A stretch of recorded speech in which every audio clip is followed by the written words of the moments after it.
Hello everybody, hope आप सब अच्छे से होंगे। तो चलिए हम आज का टॉपिक स्टार्ट करते हैं जो है एडिनोमायोसिस। और साथ ही साथ अगर आप ये चैनल को पहली बार देख रहे हैं तो आप इसको सब्सक्राइब कर लीजिए, क्योंकि आपको radiology, gynaecology, anaesthesia, almost medical subject के जो टॉपिक्स हैं जो इजी मैनर में आप अगर समझना चाहते हैं तो आप इस चैनल पर समझ सकते हैं। तो चलिए हम आज का कोई भी टाइम वेस्ट ना करते हुए हम स्टार्ट करते हैं अपना टॉपिक एडिनोमायोसिस। और साथ ही साथ अगर आप फॉरेन में अगर आप एमबीबीएस के लिए प्लान कर रहे हैं या पीजी रिलेटेड का कोई ट्रेनिंग का प्लान कर रहे हैं या कोई सुपर स्पेशलाइजेशन कोर्स करना चाहते हैं या फेलोशिप करना चाहते हैं तो आप डॉकवर्थ सिटी को कांटेक्ट कर सकते हैं, जो आपको ईच एंड एवरी स्टेप पर गाइड करेंगे। तो चलिए हम फर्दर स्टार्ट करते हैं हम अपना टॉपिक जो है एडिनोमायोसिस। तो ये एडिनोमायोसिस अगर हम सिंपल लैंग्वेज में समझे तो ये क्या है? ये है जो एंडोमेट्रियम, हमने बार बार मेंस्ट्रुअल साइकिल में भी पढ़ा, फर्टिलाइजेशन में भी पढ़ा कि यूट्रस का 3 लेयर्स होता है, जो है पेरीमेट्रियम, मायोमेट्रियम और एंडोमेट्रियम। ठीक है, तो जो एंडोमेट्रियम लेयर है ना, और एंडोमेट्रियम पर जो टिश्यू होता है वो टिश्यू इम्प्लांट हो जाता है किसी दूसरे ऑर्गन पे। और दूसरा पार्ट कौन सा? तो दूसरा जो लेयर है वो है मायोमेट्रियम। यानी कि जो एडिनोमायोसिस में क्या होता है, अगर आप देखें तो एडिनोमायोसिस में ये एक कंडीशन है जहां पर क्या होता है, जो एंडोमेट्रियम, जो टिश्यू होता है ना एंडोमेट्रियम का, वो कहां पर ग्रो होने लगता है? Muscle wall of the uterus, यानी कि मायोमेट्रियम पर। इंडोमेट्रियम का टिश्यू अगर मायोमेट्रियम पर जाकर ग्रोथ होने लगे या जाकर इंप्लांट हो जाए तो उसको हम बोलते हैं एडिनोमायोसिस। जैसे कि आप ये इमेज में देख सकते हैं, ये इमेज में ये है आपका नॉर्मल यूट्रस और ये जो है ये है एडिनोमायोसिस यूट्रस। और ये जो आप ब्लड का जो ये धब्बा धब्बा टाइप का जो ये देख रहे हैं ना, ये क्या है? ये है एंडोमेट्रियल टिश्यू। ये है एंडोमेट्रियल टिश्यू। और एंडोमेट्रियल टिश्यू कहां पर इंप्लांट हो गया? लेयर जो है वो मायोमेट्रियम है, और मायोमेट्रियम पर क्या इंप्लांट हो गया है? तो एंडोमेट्रियल टिश्यू इंप्लांट हो गया है। ठीक है, तो अब सिंपल लैंग्वेज में आपको एक और चीज क्या समझना है, जो भी पेशेंट आपके पास एडिनोमायोसिस का कंप्लेन लेकर आएगा या आएगी, क्योंकि फीमेल को होता है ना, ये मेल को होता नहीं है, तो जो भी पेशेंट आपके पास या जो भी फीमेल आपके पास एडिनोमायोसिस की कंप्लेन लेकर आएगी, उसमें से 20% पेशेंट को क्या होता है? 20% पेशेंट को एंडोमेट्रियोसिस एंडोमेट्रियोसिस एंडोमेट्रियोसिस हो सकता है। ठीक है, एंडोमेट्रियोसिस हो सकता है। तो जो भी पेशेंट एडिनोमायोसिस का पेशेंट, जो भी एडिनोमायोसिस का पेशेंट जो आपके पास आ रहे हैं, तो उसमें से 20% पेशेंट को हम क्या कर सकते हैं? एंडोमेट्रियोसिस सस्पेक्ट कर सकते हैं, एंडोमेट्रियोसिस सस्पेक्ट कर सकते हैं। ठीक है, अब अगर हम एडिनोमायोसिस का कॉज अगर हम देखें तो क्या हो सकता है सर? कॉज, एडिनोमायोसिस का कॉज क्या हो सकता है? तो पहले तो ये कि इसका कोई भी एग्जैक्ट कॉज है नहीं। तो actually causes of exact causes exact causes of adenomyosis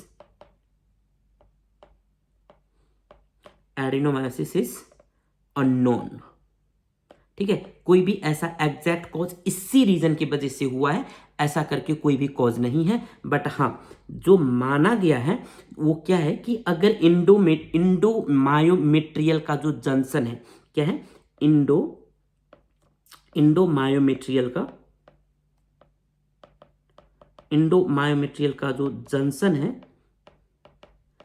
है, अगर वहां पर टीयरिंग हो जाए, इंडोमायोमेट्रियल का जो जंक्शन है वहां पर क्या हो जाए? टीयरिंग हो जाए, यानी कि टीयर इन द इंडोमायोमेट्रियल जंक्शन। ठीक है, टीयर इन द इंडोमायोमेट्रियल जंक्शन, अगर इंडोमायोमेट्रियल का जो जंक्शन है वहां पर अगर टीयरिंग हो जाए तो क्या हो सकता है? एडिनोमायोसिस होने का चांसेस हो सकता है। ठीक है, तो सर ये एक टर्म हमने सुना था कि एडिनोमायोमा, तो क्या दोनों एडिनोमायोसिस और एडिनोमायोमा क्या दोनों सेम है क्या?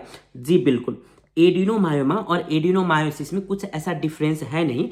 अगर आप ये इमेज में देखें तो इस इमेज में आपको छोटा छोटा स्पॉट नजर आ रहा है। ठीक है, वही स्पॉट ना होकर एक ही बार में ऐसा अगर मास जैसा हमको दिखे, ठीक है, ऐसा मास जैसा हमको दिखे, तो ये हो जाता है एडिनोमायोमा। इसको हम क्या बोल सकते हैं? एडिनोमायोमा। तो सिंपल लैंग्वेज में अगर हम बोले तो फोकल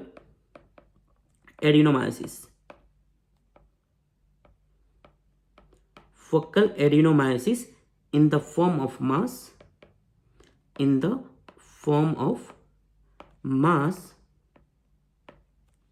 is called adenomyoma,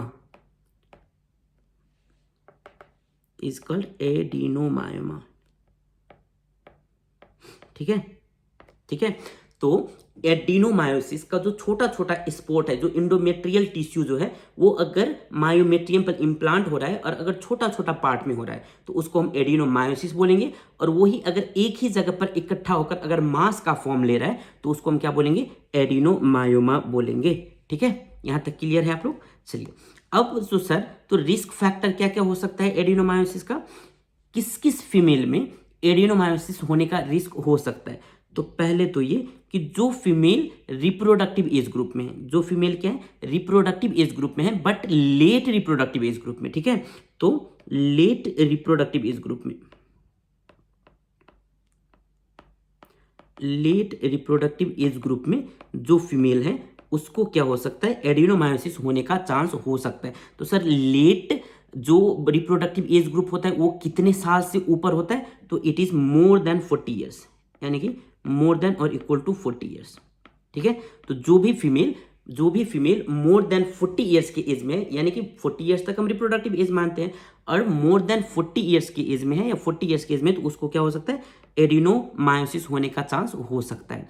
साथ ही साथ जो फीमेल मल्टीपारा है, मल्टीपैरिटी, जो मल्टीपल बेबी को बर्थ दे चुकी है, ठीक है, यानी कि जिसको 2 3 4 बच्चे हो गए हैं, तो उस फीमेल को भी रिस्क हो सकता है किस चीज का, एडिनोमायोसिस का। तो सर इसका कुछ सिम्टम्स भी है क्या? पेशेंट जब हमारे पास आएंगे तो हम कैसे आइडेंटिफाई करेंगे कि इस पेशेंट को एडिनोमायोसिस हो सकता है? तो जी पहले जो मोस्ट कॉमन है वो आपको क्या हो सकता है, मोस्ट कॉमन जो है वो हो सकता है मेनोरेजिया। मेनोरेजिया पता है, हमने मेंस्ट्रुअल डिसऑर्डर में पढ़ा था, जो एक्सेसिव ब्लीडिंग ड्यूरिंग मेंसेस, ठीक है। उसके बाद जो सेकेंड मोस्ट कॉमन है, जो क्या है, सेकेंड मोस्ट कॉमन है वो है डिसमेनोरिया। डिसमेनोरिया, ठीक है, डिसमेनोरिया यानी कि मेंस्ट्रुअल साइकिल के टाइम पर क्या हो सकता है, पेन हो सकता है, ठीक है। उसके साथ साथ है डिस्पिरोनिया, डिस्पेरोनिया यानी कि सेक्सुअल इंटरकोर्स के टाइम पे पेन हो सकता है।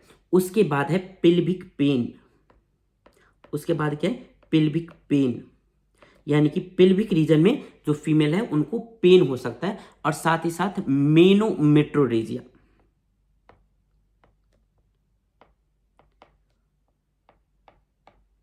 मेनोमेट्रोरेजिया यानी कि एक्सेसिव इरेगुलर ब्लीडिंग हो सकता है, ठीक है। ये कुछ चीजें हैं। और साथ ही साथ डिफिकल्टी इन बॉवेल मूवमेंट भी हो सकता है, जिसको क्या हो सकता है, difficulty in bowel movement, bowel movement में डिफिकल्टी हो सकता है। तो ये कुछ सिम्टम्स है जो पेशेंट आपके पास जब आएंगी, जो फीमेल आपके पास आएंगी, तो वो आपको क्या करेगी, एक्सप्लेन करेगी, ठीक है, ठीक है। अब अगर सर हम पीबी एग्जामिनेशन करेंगे, ठीक है, ये सिम्टम सब आया, हमने सिम्टम सुना, और हम पीबी एग्जामिनेशन करेंगे तो हमको क्या देखने को मिलेगा? तो एक तो ये कि जब भी आप पीबी एग्जामिनेशन करोगे तो सिमेट्रिकली इनलार्ज यूटरस, जो यूटरस क्या होगा, सिमेट्रिकली इनलार्ज होगा, ठीक है, सिमेट्रिकली इनलार्ज यूटरस, ये आपको देखने को मिलेगा। और साथ ही साथ टेंडरनेस, आपको टेंडरनेस भी देखने को मिलेगा, टेंडरनेस भी आपको देखने को मिलेगा। जब आप पीबी एग्जामिनेशन करेंगे तो सिमेट्रिकली, जब आप यूटरस को जब आप एग्जामिन करेंगे तो यूटरस क्या होगा, सिमेट्रिकली इनलार्ज देखने को मिलेगा। और दूसरा, पेशेंट को जब आप पीबी एग्जामिनेशन करेंगे तो वहां पर क्या होगा, टेंडर भी हमको देखने को मिलेगा, यानी कि टेंडरनेस भी वहां पर होगा, ठीक है। तो सर हम इसको डायग्नोसिस कैसे कर सकते हैं? डायग्नोसिस करने के लिए हम क्या क्या कर सकते हैं पेशेंट को? तो पहले तो ये कि बेस्ट जो है, हमको जो सिंपल जो अवेलेबल है ना, वो आप यूएससी करा सकते हैं, नंबर 1। पहले तो आप क्या करा सकते हैं, यूएससी करा सकते हैं। और यूएससी में कौन सा यूएससी करा सकते हैं, TVS sonography, that is transvaginal sonography, transvaginal sonography, ठीक है। एब्डोमिनल सोनोग्राफी ना करके हम क्या करेंगे, टीबीएस ट्रांसवेजाइनल सोनोग्राफी करेंगे। और जब हम टीबीएस सोनोग्राफी करेंगे ना, तो वहां पर एक अपीयरेंस हमको देखने को मिलता है, वो होता है salt and paper appearance. Salt and paper appearance, salt and paper appearance. और साथ ही साथ हमको और क्या देखने को मिलेगा, मायोमेट्रियल सिस्ट भी देखने को मिलेगा, यानी कि मायोमेट्रियल पे हमको क्या होगा, सिस्ट भी देखने को मिलेगा, मायोमेट्रियल सिस्ट। ये इजिली अवेलेबल है हमारे पास, इसलिए हम यूएसजी से हम फाइंड आउट कर सकते हैं। बाकी जब हम इन्वेस्टिगेशन ऑफ चॉइस की बात हम करेंगे, जब आपके एग्जाम में जब आपको पूछेंगे कि what is the investigation of choice for the adenomyosis, then your answer would be MRI. क्या होगा, एमआरआई। क्या होगा, एमआरआई होगा। ठीक है, मैग्नेटिक रिसोनेंस इमेजिंग, एमआरआई होगा जो आपका इन्वेस्टिगेशन ऑफ चॉइस होगा। और साथ ही साथ हम एमआरआई में क्या देखेंगे, तो एमआरआई में जो जंक्शनल थिकनेस होता है ना, जंक्शनल थिकनेस जो होता है, जंक्शनल थिकनेस अगर मोर देन 12 mm से ज्यादा है, मोर देन 12 mm से ज्यादा है, तो हम इसको क्या करेंगे, if junctional thickness is more than 12 mm, then we will consider it as adenomyosis,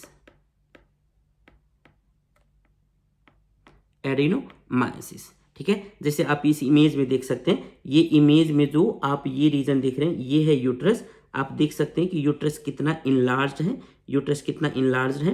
और यहाँ पर जो ये व्हाइट व्हाइट पैचेस जो देख रहे हैं ना, ये क्या है, एंडोमेट्रियल टिश्यू है। और ये कहाँ पर है, मायोमेट्रियम पर है, यहाँ पर है कहीं पर एंडोमेट्रियम।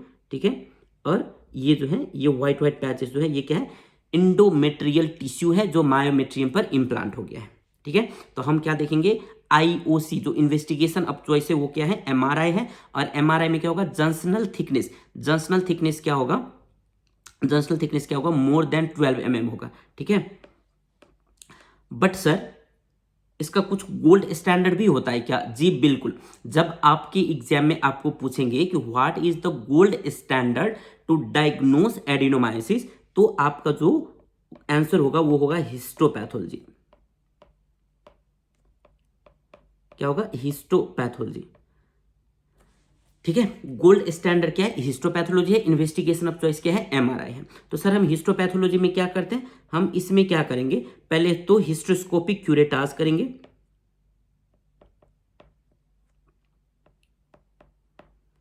हिस्ट्रोस्कोपिक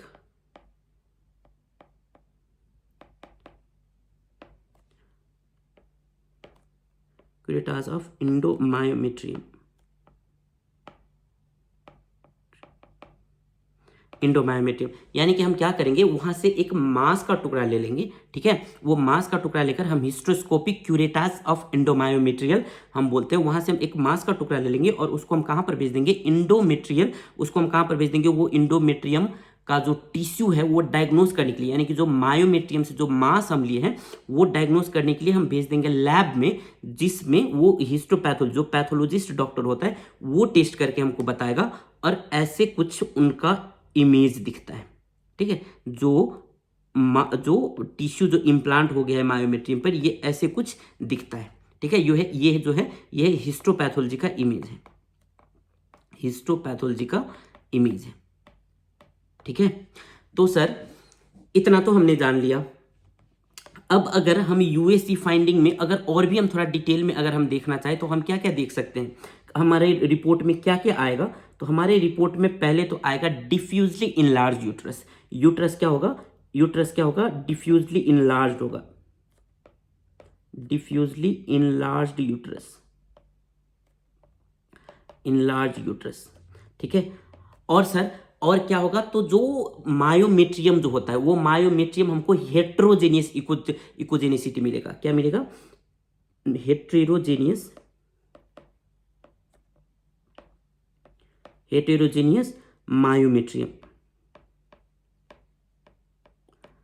क्लीन मायोमेट्रियम नहीं मिलेगा। आपको पता है होमोजेनियस हेट्रोजेनियस क्या होता है, तो हेट्रोजेनियस जो होगा यानी कि क्या होगा, वहां पर कुछ दाग धब्बा जैसा मिलेगा जो क्लीन नहीं होगा, खुरदुरा सा रहेगा, है ना, वो हेट्रोजेनियस मायोमेट्रियम मिलेगा। साथ ही साथ हम मायोमेट्रियम पर देखेंगे तो हमने अभी अल्ट्रासाउंड फाइंडिंग में भी देखा था, यानी कि टीबीएस जब हम पढ़ रहे थे तो वहां पर क्या होगा, मायोमेट्रियम पे हमको सिस्ट जैसा देखने को मिल सकता है, यानी कि मायोमेट्रियल सिस्ट हमको देखने को मिल सकता है। साथ ही साथ हमको क्या देखने को मिलेगा, तो जो इल डिफाइंड जो मायोमेट्रियम होगा ना, मायोमेट्रियम एंड इंडोमेट्रियम का जो इंटरफेस होगा वो इल डिफाइंड होगा, यानी कि इल डिफाइंड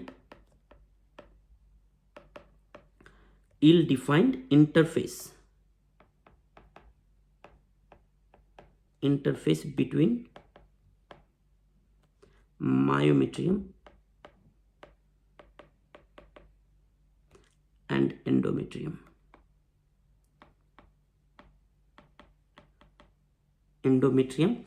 और यानी कि जो इंडोमेट्रियम हम रेगुलर और जो क्लियर हम देखते हैं अल्ट्रासाउंड में, ऐसा ना देखकर हमको क्या लगेगा कि जो इंडोमेट्रियम का लाइनिंग है वो इल डिफाइंड है, यानी कि मायोमेट्रियम में पूरा घुस गया है, ठीक है, ऐसा कुछ हमको दिखेगा। और सर ये हमको जानने की जरूरत है क्या, जी बिल्कुल जरूरत है। ये एक तो एग्जाम पॉइंट ऑफ व्यू से भी जानने की जरूरत है। और चलो अगर एग्जाम में नहीं भी आया तो जब आप इंटर्नशिप करेंगे या जब आप हॉस्पिटल में प्रैक्टिस करेंगे तब आपको अल्ट्रासाउंड रिपोर्ट रीड करना पड़ेगा और उस टाइम पे ये चीज़ आपको काम आएगा, ठीक है, तो इसलिए आपको जानने की जरूरत है। साथ ही साथ हमारा जो एंडोमेट्रियम, यहां पर हमको फिर क्या मिलेगा, हाइपोइकोइक और echogenic areas adjacent to endometrium. Endometrium के आसपास में या एंडोमेट्रियम पर हमको क्या हाइपोइकोइक या इकोजेनिक एडजासेंट एरियाज हमको देखने को मिलेगा, यानी कि इंडोमेट्रियम के आसपास में या इंडोमेट्रियम पर हमको क्या देखने को मिलेगा, हाइपोइकोइक और इकोजेनिक जो इकोजेनिसिटी होगा ये देखने को मिलेगा। साथ ही साथ जो फंडस, खास तौर पे क्या होता है ना कि जो एडिनोमायोसिस होता है ये फंडस एरिया पे और पोस्टीरियर मायोमेट्रियम पे ज्यादा इफेक्ट करता है, तो वहां पर हमको क्या देखने को मिलेगा, थिकनिंग ऑफ द फंडस और पोस्टीरियर मायोमेट्रियम।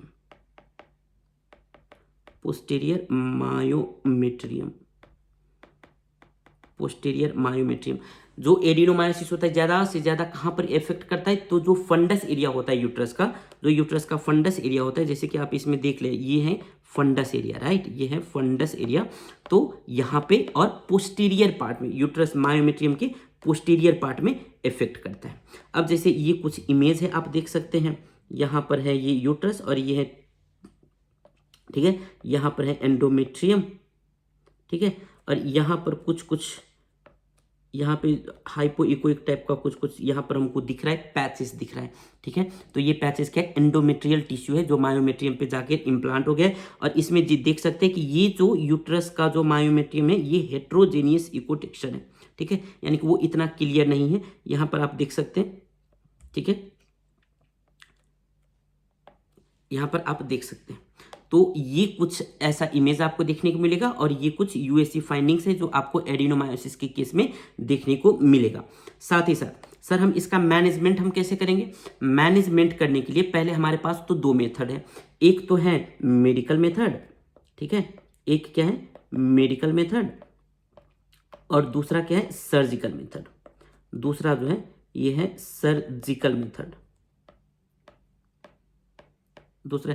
और भी डिटेल में अगर आप एडिनोमायोसिस का जो सोनोग्राफिक फाइंडिंग है हम पढ़ेंगे रेडियोलॉजी में, जब हम रेडियोलॉजी पढ़ेंगे साथ में, ठीक है, तो अभी के लिए बस इतना एडिनोमायोसिस के बारे में अगर आप जान लिए सोनोग्राफिक फाइंडिंग्स तो इनफ है। और मेडिकल मैनेजमेंट में क्या होता है, फिर मेडिकल मैनेजमेंट में पहले हम देख लेते हैं मेडिकल मैनेजमेंट में हम क्या क्या कर सकते हैं सर। तो मेडिकल मैनेजमेंट में पहले तो आप कर सकते हैं मेनोरेजिया को ट्रीट करना होगा, क्योंकि मोस्ट कॉमन कंप्लेंट पेशेंट जो लेकर आती है मेनोरेजिया है, तो इसके लिए हम क्या कर सकते हैं, तो इसके लिए हम NSAID non steroid anti inflammatory drugs दे सकते हैं या हार्मोनल थेरेपी हम दे सकते हैं। ठीक है। साथ ही साथ अगर यंग फीमेल है, ठीक है, अगर कौन यंग फीमेल है, सर आपने तो बताया कि एडिनोमायोसिस जो होगा वो लेट रिप्रोडक्टिव एज में होगा, यानी कि 40 ईयर्स के बाद होगा। जी, मोस्टली जो होता है वो 40 ईयर्स के बाद ही होता है, बट यंग एज में भी हो सकता है। तो अगर यंग एज में जो होगा तो वहां पर हम क्या यूज करेंगे, combined oral contraceptive pills.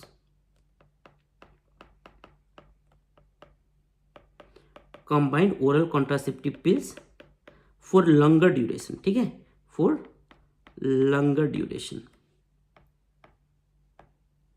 For longer duration. और साथ ही साथ हम आईयूसीडी भी हम दे सकते हैं, इंट्रा यूटेराइन कॉन्ट्रासेप्टिव डिवाइस। हम आईयूसीडी दे सकते हैं, जैसे कि मेरिना हो गया। मेरिना में क्या होता है, प्रोजेस्टेरोन होता है, ठीक है, इट कंटेन्स, मेरिना में क्या होता है, प्रोजेस्टेरोन होता है, जो हेल्प करेगा, ठीक है। साथ ही साथ ये है जो कुछ हम मेडिकल मैनेजमेंट हम कर सकते हैं। और अगर हम सर्जिकल मैनेजमेंट की अगर हम बात करें, अगर हम सर्जिकल मैनेजमेंट की बात करें,